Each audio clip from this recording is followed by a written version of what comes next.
Lebanon തലസ്ഥാനമായ ബെയ്റൂട്ടിൽ വീണ്ടും ഇസ്രയേലിന്റെ ആക്രമണം. ബെസ്തയിലെ ഹിസ്ബുള്ള കേന്ദ്രങ്ങൾക്ക് നേരെയാണ് ആക്രമണം ഉണ്ടായതെന്നാണ് മാധ്യമങ്ങൾ റിപ്പോർട്ട് ചെയ്യുന്നത്. ആക്രമണത്തിൽ വൻ സ്ഫോടനങ്ങൾ ഉണ്ടായെന്നും മാധ്യമ റിപ്പോർട്ടുകൾ പറയുന്നു.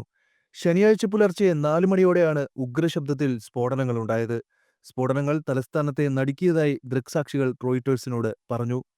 ആക്രമണത്തിൽ 4 പേർ കൊല്ലപ്പെടുകയും 33 പേർക്ക് പരിക്കേൽക്കുകയും ചെയ്തു. മരണനിരക്ക് ഇനിയും കൂടുമെന്നാണ് റിപ്പോർട്ട്. ആക്രമണത്തിൽ പല കെട്ടിടങ്ങളും പൂർണ്ണമായും ഭാഗികമായും തകർന്നതായി വീഡിയോ ദൃശ്യങ്ങളിൽ കാണാം. തകർന്ന കെട്ടിടങ്ങളിൽ കൂടുതൽ പേർ കുടുങ്ങിക്കിടക്കുന്നതായും റിപ്പോർട്ടുകളിൽ പറയുന്നു.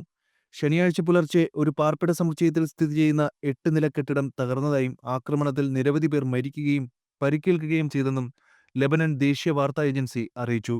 ലെബനനിലെ അൽ ജദീദ് സ്റ്റേഷൻ പുറത്തുവിട്ട ദൃശ്യങ്ങളിൽ ഒരു കെട്ടിടം പൂർണ്ണമായും തകർന്നതായും സമീപത്തെ നിരവധി കെട്ടിടങ്ങൾക്ക് നാശനഷ്ടങ്ങൾ ഉണ്ടായതായും കാണാം. ഹിസ്ബുള്ളയുടെ നിയന്ത്രണത്തിലുള്ള തെക്കൻ പ്രാന്തപ്രദേശങ്ങളെ ലക്ഷ്യമാക്കിയായിരുന്നു ഇസ്രയേലിന്റെ ഭൂരിഭാഗം സ്ട്രൈക്കുകളും.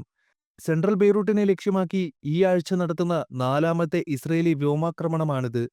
ഇസ്രയേൽ റാസ് അൽനാബ ജില്ലയിൽ നടത്തിയ വ്യോമാക്രമണത്തിൽ ഹിസ്ബുള്ളയുടെ മുതിർന്ന മാധ്യമ വക്താവ് കൊല്ലപ്പെട്ടിരുന്നു. ബെയ്റൂട്ടിന്റെ തെക്കൻ പ്രാന്തപ്രദേശങ്ങളിൽ ഹിസ്ബുള്ളയുടെ നിരവധി നേതാക്കളെയാണ് ഇസ്രയേൽ വധിച്ചത്. ഗാസയിൽ ഇസ്രയേലിന്റെ അതിക്രമണത്തിന് തിരിച്ചടിയായാണ് ഹിസ്ബുള്ള ഇസ്രയേലിന് നേരെ ആക്രമണം തുടങ്ങിയത്. ഇസ്രയേലും തിരിച്ചടിച്ചു. സെപ്റ്റംബറിൽ ഹിസ്ബുള്ളയ്ക്കെതിരെ ഇസ്രയേൽ കനത്ത ആക്രമണങ്ങളാണ് നടത്തിയത്. ലെബനനിലും വ്യോമാക്രമണം നടത്തുകയാണ് ഇസ്രയേൽ. അതിനിടയിൽ ലെബനനിൽ വെടിനിർത്തൽ ഉണ്ടാകുമെന്ന റിപ്പോർട്ടുകൾ വന്നു. പിന്നീട് ലെബനനിൽ വെടിനിർത്തലിൽ നിന്ന് പിന്മാറിയതായും അറിയിച്ചു. അതിനിടെ തെക്കൻ ലെബനൻ അതിർത്തിയിലെ വിവിധ മേഖലകളിൽ ഹിസ്ബുള്ളയുമായി ഇസ്രയേൽ സൈന്യം രൂക്ഷയുദ്ധം തുടരുകയാണ്. ബെയ്റൂട്ടിന്റെ വിവിധ മേഖലകളിൽ വെള്ളിയാഴ്ചയും ബോംബാക്രമണമുണ്ടായി.